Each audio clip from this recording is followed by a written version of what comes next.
Yo yo yo les petits frérots, Footix Parisien, vous connaissez déjà, ou si vous connaissez pas, n'hésitez pas à liker, vous abonner et à partager à vos potes.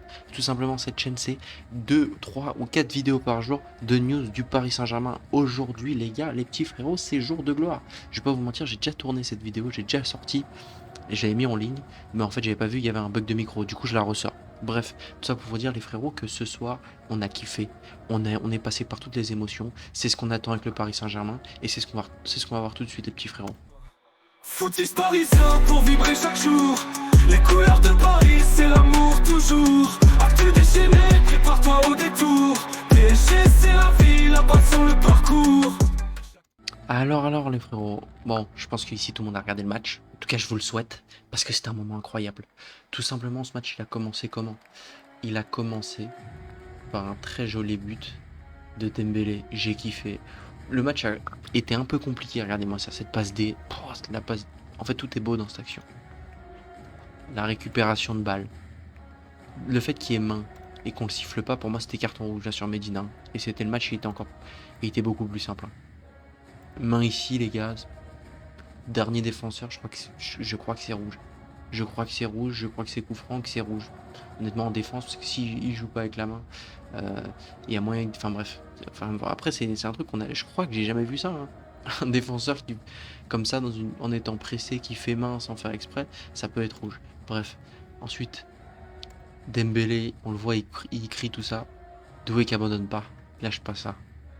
Là, il me fait penser, célébration, ça me fait penser à la célébration contre Arsenal. Le premier but à la 3e minute, où il fait chut avec la tête. J'ai kiffé. Et le but, il me fait penser aussi au but contre le Real Madrid. Vous voyez la célébration là, quand il part comme ça là sur le côté. Bon, il était parti sur l'autre côté. Ça me fait penser au but contre le Real Madrid, là on a battu 4-0. Là on a explosé le club de Kiki. Bref, ça c'est un autre débat. Ce soir, il y en a eu un grand homme. Un homme pour lequel on a compris en fait. Je crois que j'ai compris. Moi, je vais pas vous mentir, j'étais plutôt pour euh, Chevalier au Paris Saint-Germain. Pourquoi? Parce que Donnarumma nous a fait 6 bons mois, mais faut pas oublier qu'il était là pendant 4 ans, qui était un peu compliqué, même si c'était le meilleur gardien du monde pendant 6 mois, sur des coups de pied arrêtés au niveau du... Excusez-moi les gars, hein, je crois qu'ici on était tous stressés quand on voyait le Paris Saint-Germain jouer et que Donnarumma ait le ballon au pied. Il pouvait y avoir un joueur à 20 mètres devant qu'on était stressé. Avec Chevalier, c'est pas du tout ça, on voit des jolis contrôles, on voit des... Bon, certes, je pense pas que ce soit le meilleur gardien balle au pied finalement, même si il était demandé par Luis Enrique, même Safonov. Même Safonov, je pense pas qu'on gagne en tant que qualité de pied, mais purée, il nous a fait des arrêts. Qu'est-ce qu'il nous a fait des beaux arrêts, j'ai kiffé. J'ai kiffé.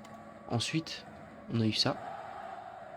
Là, il y a eu, là, sur cet endroit-là, il n'y a pas eu penalty. Bref, ok, bon, d'accord, pas de problème. Alors qu'ici, il y a penalty. Maintenant, on siffle des penalties sans qu'il y ait contact. J'ai jamais vu ça dans le football, on siffle des penalties, il n'y a pas contact. L'année dernière, Barcola, contre le match contre Liverpool, il se fait boussette, c'est pas dans la surface, carton rouge normalement. Pas penalty, il n'y a pas de contact. Chevalier, juste il saute, il a raté son plongeon, il se fait le plus petit possible, il n'y a pas penalty les gars, c'est quoi cette histoire? C'est comme si un défenseur ratait son tacle sans toucher le joueur, il touche pas le joueur, il touche rien, il y a penalty, c'est quoi cette histoire? J'ai jamais vu ça. Bref, penalty, bon. Et un truc que j'ai vu aussi, que j'ai kiffé, et bah ouais les gars, l'arbitre qui offre un penalty pour les aider à gagner leur premier trophée depuis la chute du mur de Berlin, le Marseille qui a pas gagné un trophée depuis 14 ans, ça va être 15 ans, je vous le dis les gars, Marseille c'est fin de saison ce soir. Marseille c'est fin de saison, il n'y a pas de Ligue 1, ils jouent que la Coupe de France, on connaît très bien Marseille en Coupe de France, ça va toujours finir par s'afficher, ce soir c'est fin de saison, et on a kiffé, et on va kiffer. Bref, ensuite ils reviennent, grâce à ce penalty 1-1, et ensuite par contre faut dire ce qui est, on a eu chaud aux fesses. Le but contre pas de chaud, moi je vous ai dit, en gros j'ai une rivalité avec un poteau, il est pour Marseille, je suis pour Paris, on est sur un Discord ensemble, je commençais déjà à envoyer des messages. Lui, je savais qu'il allait m'insulter. Je commençais déjà à envoyer des messages tranquilles. C'était qu'un match. On a déjà fait le sextuplé. On a déjà tout fait. On n'a plus rien à prouver. Le trophée des champions, on s'en fout. Et au final, et au final, ce mec-là le savait, moi je le savais pas. Ce mec-là, juste ici, le savait, moi je le savais pas, les gars.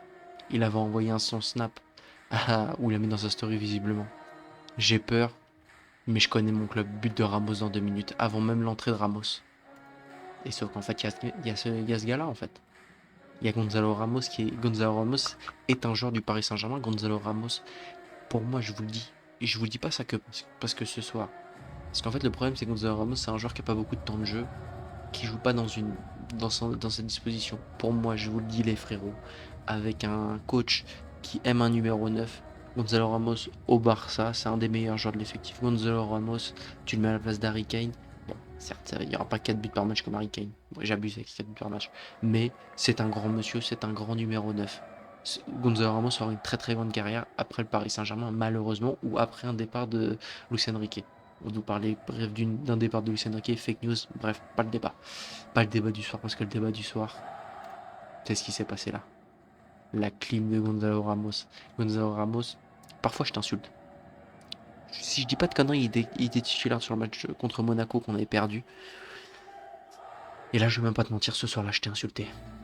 Parce que t'étais inutile sur le terrain, mais t'es pas inutile sur le terrain.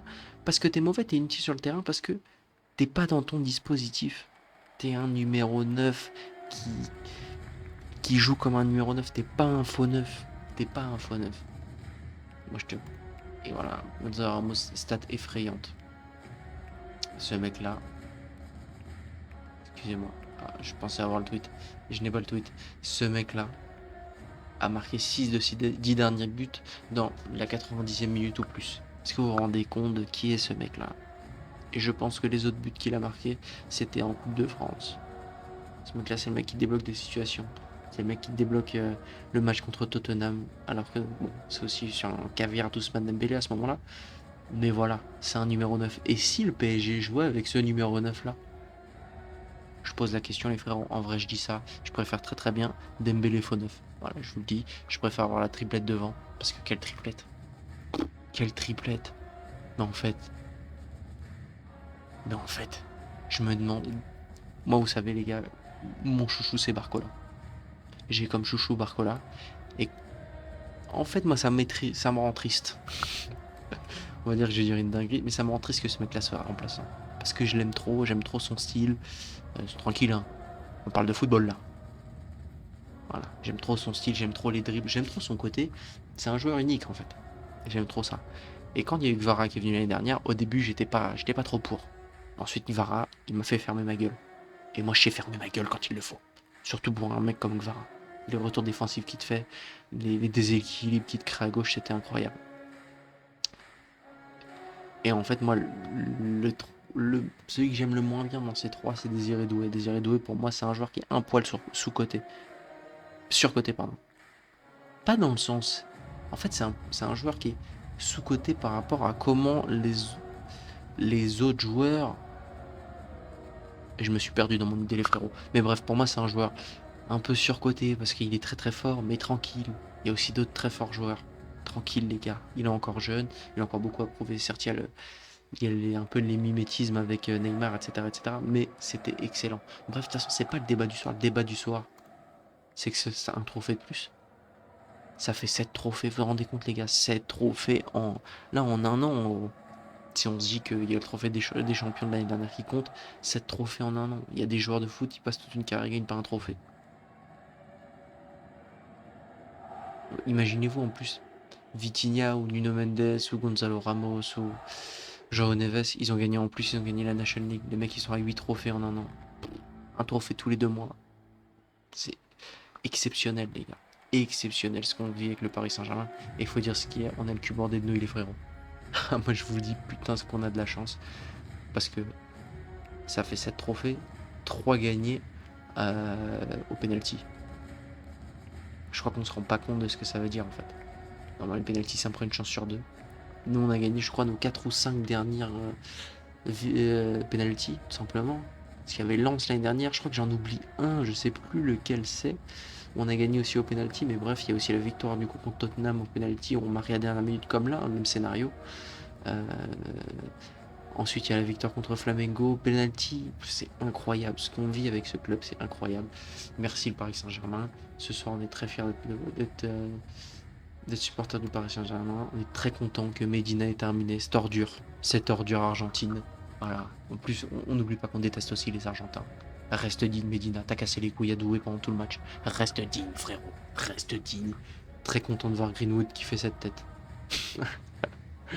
Ouais, moi je vous le dis les gars, pour mon pote sur Discord dit Greenwood, meilleur joueur de Ligue 1. Greenwood, mais tu le mets au Real Madrid, il est titulaire. Greenwood, il est passé à travers le match, à part le penalty, et le penalty qui provoque rien du tout. Greenwood, il nous a fait un tir un tir 3 points. Bref, c'est pas le débat du soir. Le débat du soir, c'est qu'on a gagné ce titre. J'ai kiffé les frérots. Vous n'hésitez pas à me dire ce que vous avez pensé du match. N'hésitez pas à liker, vous abonner, etc., etc. Moi, ça me met bien. Je suis au début de cette chaîne en espérant qu'on va aller loin.